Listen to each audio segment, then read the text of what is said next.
Hello friends, bio world में आप सभी का स्वागत है। आ जाइए, सभी लोग जुड़ जाइए। चलिए फटाफट सेशन को शेयर कर दीजिए। कल थोड़ी सी प्रॉब्लम आ गई थी, बट आज कोई दिक्कत नहीं होने वाली है। आज फटाफट क्वेश्चंस करेंगे।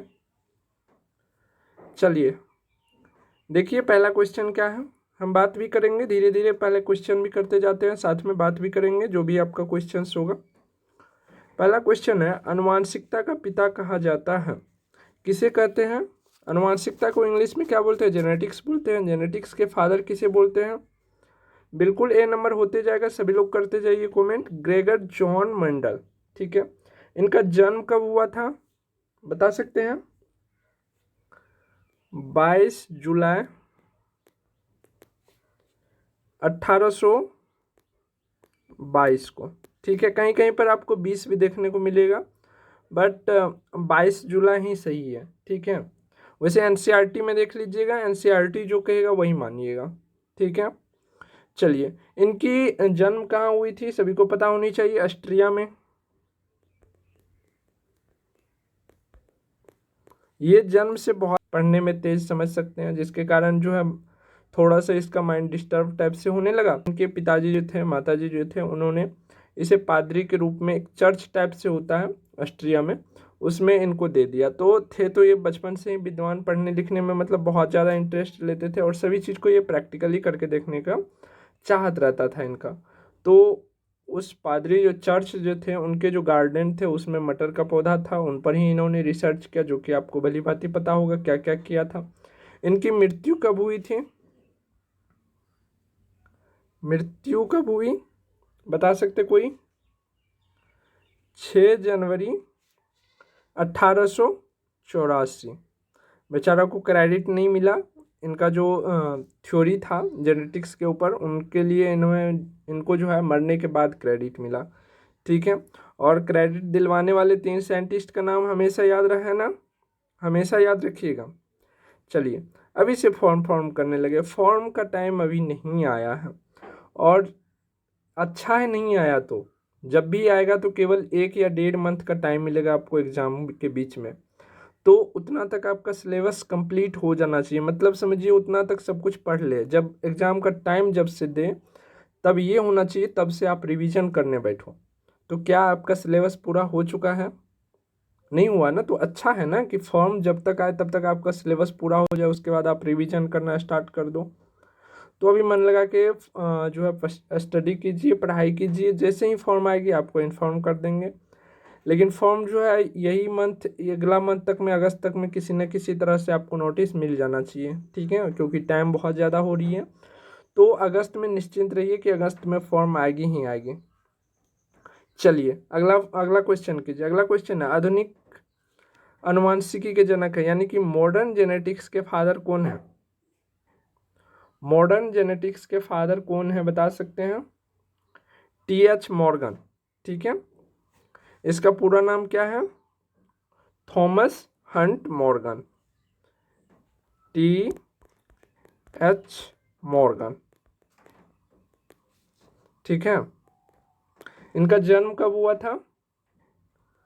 25 सितंबर 1866 में। ठीक है, और मृत्यु कब हुई थी इससे कभी क्वेश्चन नहीं पूछा जाएगा, तो नहीं याद करना है, फालतू चीज याद करके क्या करना है। इन्होंने जेनेटिक्स में बहुत ही अच्छा अच्छा काम किया है, इसलिए इसे मॉडर्न जेनेटिक्स के फादर कहे जाते हैं। क्या क्या काम किया है थ्योरी क्लास में सब कुछ बताए हुए हैं। इन्होंने सेक्स लिंकेज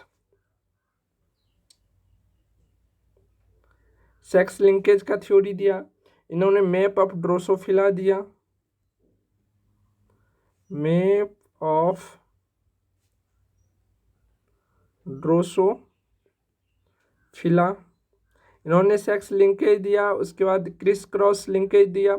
इन्होंने ढेर सारा थ्योरी दिया, जो कि आपको पेड कोर्स में जो जूम पे क्लास होती है वहाँ पर बता चुके हैं। ठीक है, चलिए अगला क्वेश्चन लीजिए। अगला क्वेश्चन है, सर्वप्रथम जीन शब्द का प्रयोग किसने किया? देखिए, जीन जब मेंडल सर्च कर रहे थे तो मेंडल ने जीन नाम नहीं दिया था। मेंडल ने बोला कि कोई एक फैक्टर है, यानी कि कारक है, जो पिता से पुत्र में आता है। ठीक है, कोई एक कारक यानी कि फैक्टर है जो पेरेंट्स से ऑफस्प्रिंग में आते हैं कुछ गुण को लेकर के, ठीक है, कुछ गुण को लेकर के। तो ये जीन टर्म देने वाले कौन थे? जोहानसन्स थे, ठीक है। कौन थे? विलियम, मैं इंग्लिश में लिख दे रहा हूँ,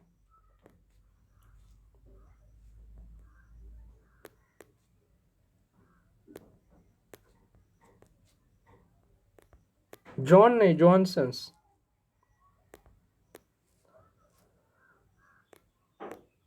ठीक है, दिख रहा है नहीं इधर? कब दिया था? 1909 ईस्वी में। और जब बोले कि फादर कौन है, फादर ऑफ जीन, तो मेंडल हो जाएगा, ठीक है। मेंडल क्या होगा? फादर ऑफ जीन, ठीक ना। चलिए अगला क्वेश्चन है, समयुग्मनजी के उदाहरण है। समयुग्मनजी को क्या बोलते हैं? होमोजाइगस।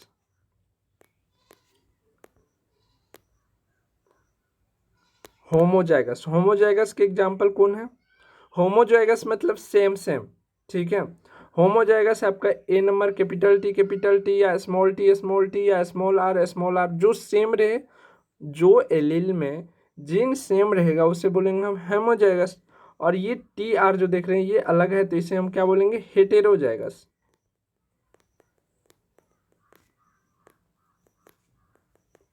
इसे हम क्या बोलेंगे? हेटेरोजाइगस, ठीक है। जो लोग पेड कोर्स के बारे में पूछ रहे थे तो उनको बता दूं कि पेड कोर्स जो है वो आपका 400 रुपया में फुल कोर्स है, जिसमें वीकली टेस्ट है, डेली लाइव क्लास है जूम पर, ठीक है। ऑल सब्जेक्ट है। ए एन एम और जीएनएम जो कोर्स होती है वो कोर्स पैरामेडिकल के थ्रू ही होती है, ठीक है। एक तो है आपका बीसीईसी के थ्रू और एक है ये बिहार पैरामेडिकल के थ्रू। इसमें भी एएनएम और जीएनएम दोनों कोर्स हैं, ठीक है। तो आप बिहार पैरामेडिकल का एंट्रेंस देकर भी आप एएनएम जीएनएम कोर्स कर सकते हैं, जिसके लिए मैं पेड कोर्स चला रहा हूँ, जिसमें आपको ऑल सब्जेक्ट पढ़ाई जाएगी, डेली क्लास होगी, जूम पर होगी क्लास। उसके बाद जो वीकली प्रत्येक संडे टेस्ट होगी और मंथ के लास्ट टेस्ट जो होगा वो मेजर टेस्ट होता है, यानी कि जितना आपके एग्जाम में क्वेश्चन पूछे जाते हैं उतने ही क्वेश्चंस, ठीक है। चलिए अगर किसी को एडमिशन लेना हो तो इस नंबर पे आप मैसेज करके और भी जानकारी लेना चाहे तो ले सकते हैं। चलिए अगला क्वेश्चन देखते हैं। अगला क्वेश्चन है, जीवधारी के जो लक्षण प्रत्यक्ष रूप से दिखाई पड़ते हैं उन्हें कहा जाता है। कोई भी जीव है जिसे हम बाहर से देख करके बता सकते हैं कि ये कैसा है। मान के चलिए कि एक हम प्लांट बना लेते हैं, ठीक है, ये आपका पौधा हो गया एक प्रकार का। अगर हम बाहर से इनको देख के बोले तो क्या बोलेंगे हम? फिजिकली रूप से अगर हम देख के बताए तो उसे हम क्या बोलेंगे? जेनेटिक्स के भाषा में, जेनेटिक्स के भाषा में उसे हम क्या बोलेंगे? फिनोटाइप बोलेंगे। क्लियर है? अगर हम बाहरी रंग रूप को देख करके बता सकते हैं कि पौधा लंबा है या छोटा है तो इसे हम क्या बोलेंगे? फिनोटिपिक बोलेंगे। और फिनोटिपिक रेशियो निकाला जाता है जेनेटिक्स में, जब आप क्रॉसिंग करवाते हो वहां पर, यहाँ पर रेशियो नहीं होगी, ठीक।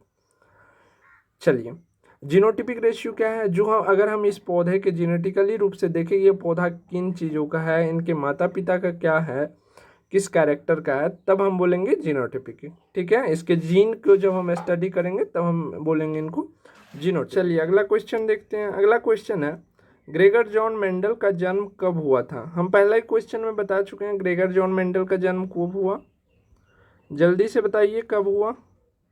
चलिए अगला क्वेश्चन देखिए। अगला क्वेश्चन है, आनुवंशिकी संबंधी प्रयोग के लिए मेंडल ने किस पौधा का चुनाव किया था?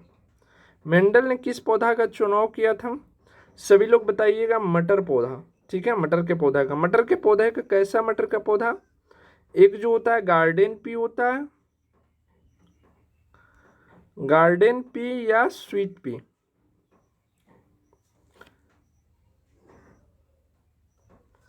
किस पर किया था प्रयोग? तो गार्डन पी पर, ठीक है। चलिए अगला क्वेश्चन है, सर्वप्रथम जैव विकास के संबंध में एकवाद का प्रतिपादन किसके द्वारा प्रस्तुत किया गया था? जैव विकास सिद्धांत कौन दिए थे? सभी को पता होनी चाहिए, सभी को पता होनी चाहिए, है ना? सभी को पता। रॉबर्ट डार्विन ने, ठीक है। कब? 1809 ईस्वी में। चलिए अगला क्वेश्चन देखिए, आपस में आप लोग बात मत कीजिए, क्वेश्चन पे ध्यान दीजिए। अगला क्वेश्चन है, डीएनए या आनुवंशिक पदार्थ में होने वाले परिवर्तन को क्या कहा जाता है? डीएनए में कुछ चेंजेज हो जाए तो उसे हम क्या बोलते हैं? म्यूटेशन बोलते हैं। म्यूटेशन को हिंदी में बोला जाता है उत्परिवर्तन। क्या बोला जाता है?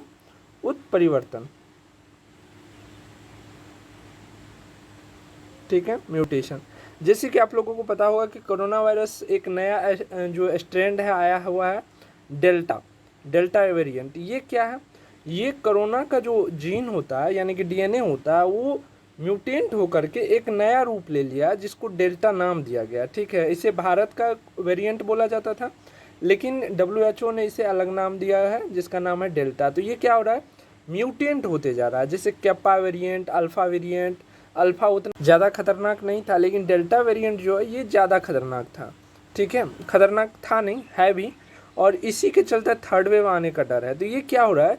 जो कोरोना ओरिजिनल कोरोना था उसके डीएनए में चेंजेज हो रहा है, ठीक है। डीएनए में थोड़ा बहुत चेंजेज हो करके एक नया रूप ले लेता है। कुछ रूप उसमें से क्या होते हैं, कम जो है हानिकारक होते हैं, और कुछ जो है अधिक हो जाते हैं, जिसके कारण जो है तीसरी वेव आने की चिंता बनी हुई है। तो म्यूटेशन के कारण ही ऐसा होता है, ठीक है। जब हम आप लोगों को बताएंगे molecular basis of inheritance paid class में जब स्टार्ट होगी, तो वहाँ पर हम इसको समझाएंगे कि कैसे चेंजेज होती है, ठीक है। चलिए, फॉर्म के बारे में हम चर्चा कर चुके हैं, ठीक है। तो फॉर्म के बारे में शुरू में ही बता चुके हैं कि फॉर्म आएगी, टेंशन नहीं लीजिए, अभी तैयारी कीजिए। जो लोग फॉर्म के बारे में पूछ रहे हैं अभी क्लास कीजिए। सहलंगता की सर्वप्रथम विस्तृत व्याख्या, सहलंगता को क्या बोलते हैं? लिंकेज, ठीक है। सहलंगता को क्या बोलते हैं? लिंकेज बोलते हैं। इसकी विस्तृत व्याख्या किसने की थी? TH मॉर्गन ने। कौन? थॉमस हंट मॉर्गन ने। किस पर किया था? ड्रोसोफिला की आई कलर पे, ठीक है। ड्रोसोफिला की आई कलर क्या है? जेनेटिक्स चैप्टर में आप लोग भली भांति जानते होंगे, ठीक है। चलिए अगला क्वेश्चन देखिए। अगला क्वेश्चन है, जीन का प्रारंभिक नाम है। जीन का जो पहला नाम था क्या था, जो मेंडल के द्वारा दिया गया था? फैक्टर।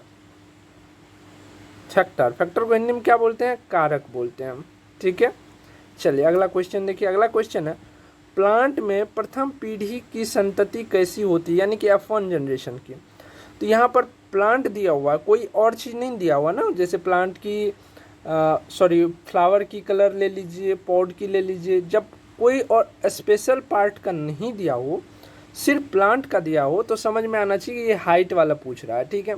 तो हाइट वाला जैसे कि हम जानते हैं कि जो प्योर टॉल होता है उसके लिए ये लेते हैं, बोना यानी कि ड्वार्फ होता है उसके लिए ये लेते हैं। इससे जो गैमीट बनता है कैपिटल T, इससे जो गैमीट बनता है वो स्मॉल t, और जब ये दोनों आपस में फ्यूजन करते हैं तो क्या बनता है? एक कैपिटल एक स्मॉल, जो कि कैसा होता है? टॉल होता है, ठीक है, जिसको लंबा बोलते हैं।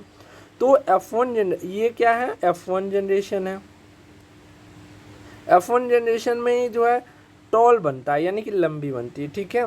तो थोड़ा सा सोच समझ के करना है। अगर किसी स्पेशल कैरेक्टर का उदाहरण ना दिया हो, केवल प्लांट लिया हो, तो आपको समझना चाहिए ये हाइट के बारे में बात कर रहा है, ठीक है। क्वेश्चन पूरा सब कुछ नहीं बताता, अगर पूरा बता दे तब तो जो नॉर्मल स्टूडेंट एक बार भी जिस चीज़ को पढ़ा है समझ जाएगा, वो लगभग आंसर कर देगा। लेकिन अगर क्वेश्चन में कुछ छुपा के नहीं रखेगा तो विद्यार्थी कैसे अपने माइंड पर जोड़ देगा? इसीलिए जो है बहुत कुछ छुपाया जाता है। चलिए अगला क्वेश्चन देखिए। अगला क्वेश्चन है, मानव की प्रत्येक युग्मक में गुणसूत्रों की संख्या कितनी होती है? सभी लोग लगाइए, फटाफट लगाइए टिक। बी ना, सुपर गलत। यहाँ पर युग्मक यानी कि गेमीट बोला गया है। मानव में यानी कि ह्यूमन में अगर मेल में है तो मेल का गैमीट क्या हो जाएगा? स्पर्म। अगर फीमेल में है तो क्या हो जाएगा? ओवम हो जाएगा। तो दोनों में जो है क्रोमोसोम की संख्या कितनी रहती है? 23 ही रहती है। हैप्लॉइड होता है। गैमीट में क्रोमोसोम की संख्या कितनी रहती है? 23 रहती है। तो राइट आंसर क्या हो जाएगा? डी हो जाएगा, ठीक है, 23। यहाँ पर गैमीट बोला गया ना कि जाइगोट बोला गया। अगर जाइगोट बोला जाता तब कितना होता? 46 होता, क्योंकि 23 इसका 23 इसका मिलता तो कितना हो जाता? 46 हो जाता। लेकिन यहाँ पर बोला गया कितना? युग्मक यानी कि गेमिट बोला गया है। गेमिट में कितना रहता है? एन। एन मतलब 23। ठीक, चलिए अगला क्वेश्चन देखिए। अगला क्वेश्चन है हीमोफीलिया रोग में वाहक है। थोड़ा सा जूम कर दे, क्या क्वेश्चन नहीं दिख रही है? चलिए कोई दिक्कत नहीं, हम जूम कर दे रहे हैं। अब दिख रही है ना? चलिए, हीमोफीलिया रोग में वाहक है। हीमोफीलिया रोग क्या होती है सभी को पता है ना? सभी को पता है ना? और ये एक्स लिंकेज डिजीज है। एक्स लिंकेज डिजीज मतलब आप लोगों को पता है कि 22 जोड़ी क्रोमोसोम जो होते हैं वो एक्स एक्स होते हैं, मेल फीमेल दोनों में। ठीक है, 22 जोड़ी। टोटल कितने जोड़ी होते हैं? 23 जोड़ी होते हैं। तो अगर ये मेल का मैं लिखूं और ये फीमेल का लिखूं तो 22 नंबर तक के जो पेयर ऑफ क्रोमोसोम होंगे वो एक्स एक्स ही होंगे। 23वां नंबर के क्रोमोसोम जो होंगे वो मेल में एक्स वाई होंगे, लेकिन फीमेल में एक्स एक्स ही होंगे। अगर वाई पर हीमोफीलिया को एच से दिखाया जाता है, अगर वाई पे रहता तो सिर्फ मेल को होता। ठीक है, सिर्फ मेल को ये डिजीज होता। लेकिन अगर एक्स पे है, एक्स डिजीज है, तो सब पे हो सकता है, मेल फीमेल दोनों पे हो सकता है। ठीक है, तो ये क्या बोला गया है? हीमोफीलिया रोग में वाहक है, तो वाहक माता पिता दोनों हो सकता है, कोई दिक्कत नहीं है कि नहीं? तो क्या हो जाएगा आपका आंसर? दोनों। ठीक है, चलिए अगला क्वेश्चन देखिए। अगला क्वेश्चन है जैव विकास के कितने सिद्धांत उल्लेखनीय है? जैव विकास के कितने सिद्धांत उल्लेखनीय है ये आप बताइए। टोटल कितना थ्योरी है?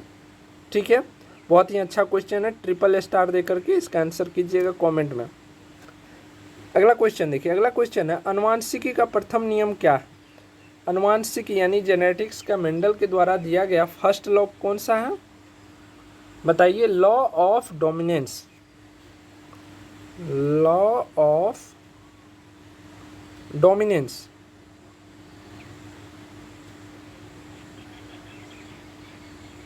लॉ ऑफ डोमिनेंस को हिंदी में क्या बोलते हैं? स्वतंत्र अपव्यवहन का नियम, ये बोलते हैं ना जी।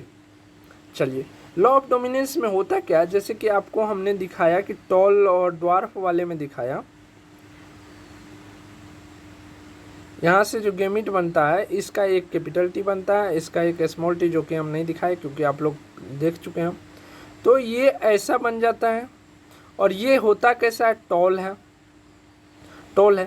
तो इसमें देख रहे हैं अगर ये छोटा वाला का गुण आता तो ड्वार्फ हो जाता ना, क्योंकि टॉल तो ये है और ये क्या है? ड्वार्फ यानी कि बौना पौधा है। बौना पौधा, अगर टी अपना कैरेक्टर दिखाता तो बौना पौधा हो जाता, लेकिन टी को नहीं दिखाने दे रहा है। ये कैपिटल टी अपने आप को एक्सप्रेस कर रहा है, इसीलिए क्या कर रहा है? ये डोमिनेंस कर दे रहा है, स्मॉल टी को डोमिनेंस कर दे रहा है। ठीक है, तो पहला नियम यही है मेंडल का, लॉ ऑफ डोमिनेंस। दूसरा नियम क्या है? Law of segregation. तीसरा नियम क्या है? चलिए तीसरा नियम क्या है वो आप बताइएगा। नहीं आ रही है आंसर सबका, मैं देख रहा हूँ।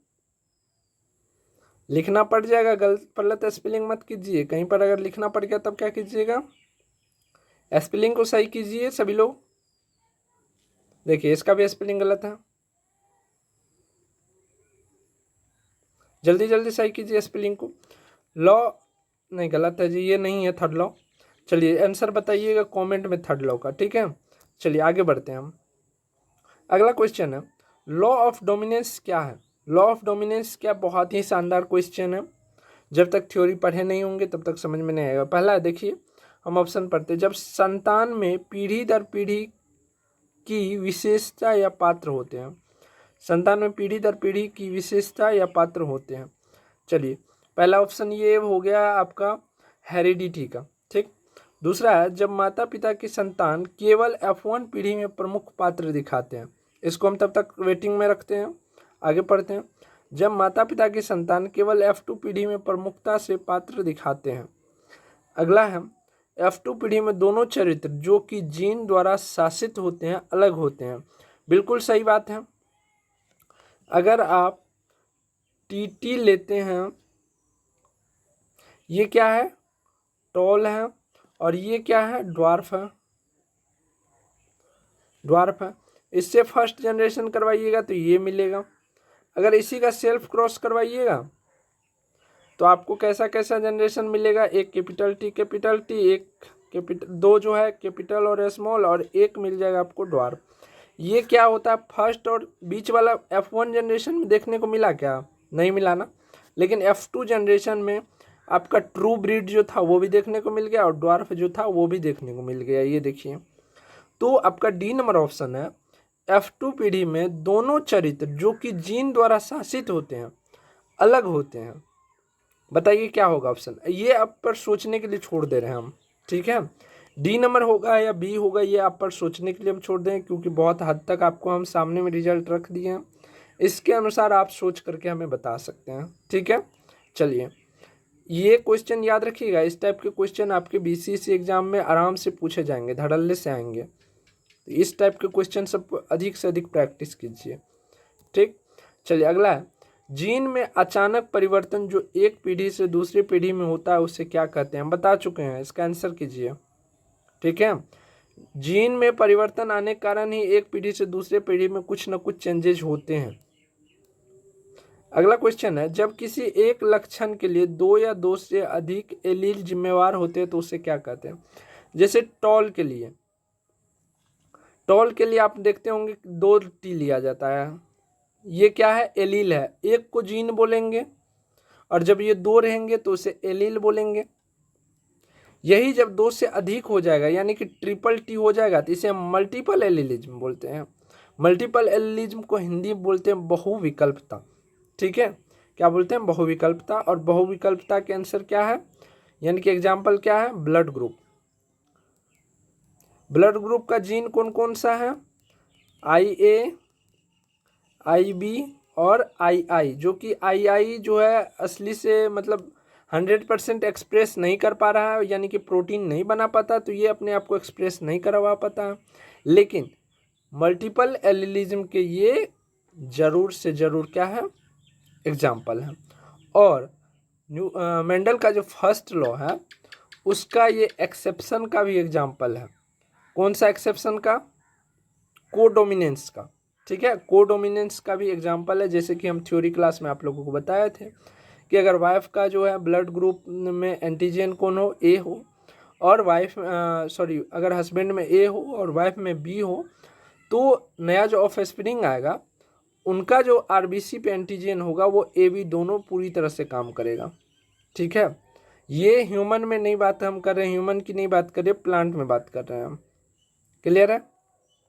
चलिए अगला क्वेश्चन देखिए, अगला क्वेश्चन है, अच्छा जूम कर दें, चलिए ठीक है जूम कर दे रहे हैं, कोई बात नहीं, ऐसे ही बता दीजिए। अगला है, F1 पीढ़ी के संकर पौधे को जब समयुग्मजी प्रभावजनक क्रॉस कराया जाता है तो उसे कहते हैं। जैसे कि हम टॉल के लिए ही ले लेते हैं, ये हो गया, ये हो गया। F1 जनरेशन में क्या आएगा, एक कैपिटल एक स्मॉल, ठीक है। यहाँ पर बोला जा रहा है प्रभावी, प्रभावी को क्या बोलते हैं जी, रेसेसिव बोलते हैं ना, रेसेसिव बोलते हैं, डोमिनेंस बोलते हैं। अगर रेसेसिव बोलते हैं तो क्या हो जाएगा, टेस्ट क्रॉस हो जाएगा, ठीक है, टेस्ट क्रॉस हो जाएगा। अगर डोमिनेंस बोलते हैं, डोमिनेंस को अप्रभावी होता तब रेसेसिव होता, ठीक है। प्रभावी को डोमिनेंस ही बोला जाता होगा, हिंदी में हमें शायद ध्यान नहीं आ रहा है। अगर डोमिनेंस को बोला जाता है तो क्या हो जाएगा, बैक क्रॉस हो जाएगा, ठीक है। प्रभावी जनक यानी कि डोमिनेंस को अगर बोला जा रहा है कि F1, ये क्या हुआ, F1 जनरेशन हुआ आपका। अगर F1 जनरेशन को रेसेसिव से क्रॉस करवाया जाता है तो उसे टेस्ट क्रॉस बोलते हैं। अगर F1 को रेसेसिव नहीं किसी से भी करवा दिया जाए तो उसे हम बैक क्रॉस बोलते हैं। तो ये आप लोग बताइएगा कि प्रभावी का इंग्लिश क्या होता है और इसके अनुसार इसका आंसर क्या होना चाहिए, ठीक है दोस्तों। तो ये सारे के सारे क्वेश्चन आपके बिहार पैरामेडिकल और ख़ास करके BCSC 2021 के लिए इम्पोर्टेंट माना जाएगा, क्योंकि यही सारे क्वेश्चंस पूछे जाते हैं उसमें, ठीक है। पैरामेडिकल में तो एक क्वेश्चन यहाँ से आने की रहेगी, लेकिन वही अगर BCSC की बात करें तो यहाँ से 2 से 3 क्वेश्चन आ सकती है, क्योंकि नंबर ऑफ़ क्वेश्चन जो वहाँ पर होती है 100 होती है, ठीक है, BCSC में। तो यहाँ से 2 से 3 क्वेश्चन जेनेटिक्स से आनी ही आनी रहती है। तो आप लोगों को अगर क्वेश्चन अच्छा लगा हो तो लाइक कीजिए, शेयर कीजिए, आपके जितने फ्रेंड्स हैं उनके साथ शेयर कीजिए, और जाते टाइम लाइक वाला बटन दबा के जाइएगा। बाकी आप लोग से हम मिलते हैं नेक्स्ट क्लास में।